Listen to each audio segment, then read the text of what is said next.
या न्यूज बुलेटिनचे सहप्रायोजक आहेत गोकुळ.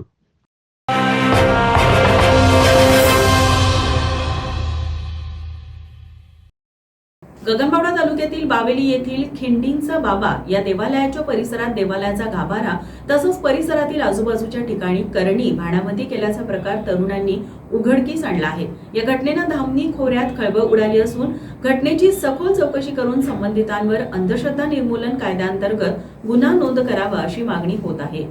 बावेली पंचक्रोशीत भाविकांचं श्रद्धास्थान असलेलं खिंडीचा बाबा हे प्रसिद्ध देवालय आहे. दरवर्षी या ठिकाणी भक्तांच्या वतीनं महाप्रसादाचं आयोजन करण्यात येतं. त्याच्याच तयारीसाठी बावेलीतील काही युवक देवालयात परिसरात गेले असता त्यांच्या दृष्टीस हा प्रकार पडला. देवालयाच्या आजूबाजूचा परिसर घनदाट जंगल असल्यानं इथं नागरिकांची वर्दळ कमी असते. याचाच फायदा घेत या देवालयाच्या गाभाऱ्यात अंगारे तुपारे लावून काही युवकांचे फोटो ठेवण्यात आले आहेत. आजूबाजूच्या झाडावर विवाहित अविवाहित महिला पुरुषांच्या फोटोवर हळद कुंकू, खिळे, लिंबू, टाचण्या, काळी बाहुली मारून करणी, भाणामती, वशीकरण केल्याचं निदर्शनास आलंय.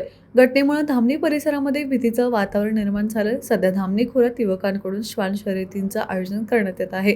यावेळी देखील अनेक युवक श्वान शर्यतीच्या ठिकाणी लिंबू, गंडेदोरी यांचा वापर करून करणीसारखे प्रकार करत असल्याचं निदर्शनास आलं आहे.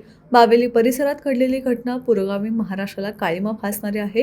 या घटनेची सखोल चौकशी व्हावी, भविष्यात असे प्रकार कुठेही घडू नयेत यासाठी संबंधितांवर अंधश्रद्धा निर्मूलन कायद्याअंतर्गत गुन्हा दाखल करण्यात यावा अशी मागणी भाजपचे गगनबावडा तालुका उपाध्यक्ष शाहूराज काटे यांनी केली आहे. टीव्ही नेक्स्ट मराठीसाठी गगनबावड्याहून महादेव कांबळे.